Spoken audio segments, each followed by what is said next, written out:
গৌরব আর অভিশপ্ত রহস্যের জন্য পরিচিত। একসময় এটি খুব জাঁকজমকপূর্ণ ছিল, কিন্তু এখন তা শুধু ধ্বংসস্তূপ। এই শহরে একটি অদ্ভুত মসজিদ ছিল, যার ইতিহাস কেউ বলতো না। গল্পটা তৃতীয় অষ্টম শতাব্দীর ইরাকে সেট করা, যখন হাজ্জাজ বিন ইউসুফের শাসন শেষ হয়েছিল আর আব্বাসি খেলাফত শুরু হয়েছিল। 738 খ্রিস্টাব্দে আব্দুল রহিম নামের এক তরুণ তালিবে ইলম তাবারিয়া থেকে ইরাকের উদ্দেশ্যে যাত্রা শুরু করে।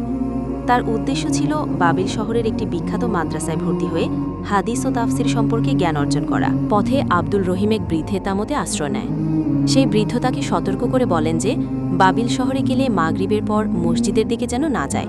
তিনি একটি পুরনো মসজিদের কথা উল্লেখ করে বলেন, সেখানে আজান হয়, কিন্তু মানুষ সেখানে যায় না। আব্দুল রহিম হেসে উত্তর দেয় যে আজান তো আল্লাহর রহমতের আহ্বান, ভয়ের ব্যাপার নয়। বৃদ্ধ শুধুমাত্র এতটুকুই বললেন যে আব্দুল রহিম এখনও সেই মসজিদের ব্যাপারে কিছু জানে না। তিনি বলেন ওই মসজিদে গিয়েছিল, তার আর ফিরে আসেনি। বাবিল শহরটা সত্যিই রহস্যময়। ধ্বংসস্তূপের মাঝে দাঁড়িয়ে আছে একটা বিশাল পুরনো মসজিদ। কেউ জানে না এটা কবে আর কে নির্মাণ করেছিল। শুধু এটুকুই জানা যে এই মসজিদের ইমাম ছিল এক দাজ্জালি জাদুকর, আল হাব্বাক, যে কোরআনের আয়াত বিকৃত করে মানুষের উপর শয়তানি জিন ডেকে আনত।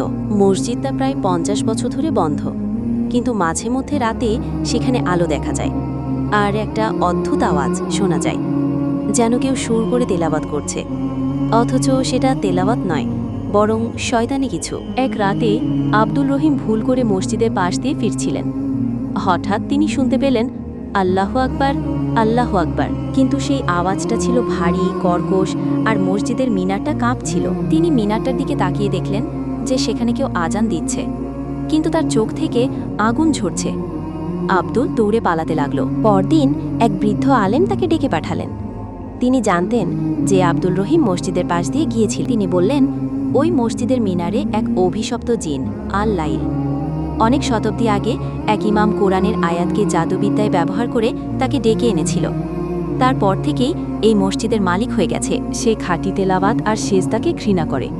সে প্রতিদিন সূর্যাস্তের পর তার বিকৃত আজান দেয়, যাতে কেউ সেখানে আসে আর সে তাকে বন্দি করতে পারে।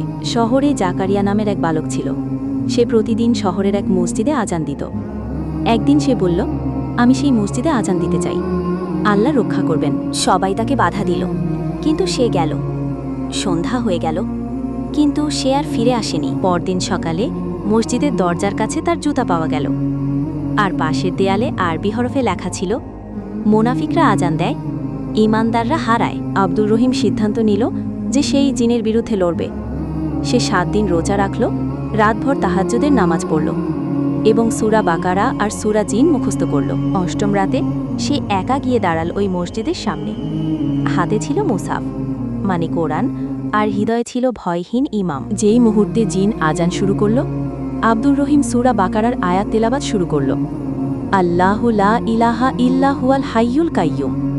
চারদিক কাঁপতে লাগল, আর মিনারটা ধসে পড়ল। জিন এক দানবীয় রূপে আবির্ভূত হয়ে বলল, তুই কে যে আমার আজান থামাচ্ছিস? আব্দুল বলল, আমি আল্লাহর বান্দা, আর তুই শয়তানের দাস। সে সিজদা করল। জিন ধোয়ার মতো হয়ে উড়ে গেল। মসজিদটা ভেঙে পড়েছিল, কিন্তু সেই রাত থেকে শহরবাসী শান্তি ফিরে পেল। এই জায়গায় পরবর্তীতে একটা নতুন মসজিদ নির্মিত হয়। নাম রাখা হয় মসজিদ আন নূর, অর্থাৎ আলোর মসজিদ। যে যারা কোরআনের অপব্যবহার করে তাদের ধ্বংস অনিবার্য, আর সত্যিকারের ঈমান আর আল্লাহর উপর ভরসা থাকলে যে কোনো শয়তানি শক্তির বিরুদ্ধে লড়া যায়। সবচেয়ে বড় শক্তি হলো আল্লাহকে ভয় করা, জিনকে নয়।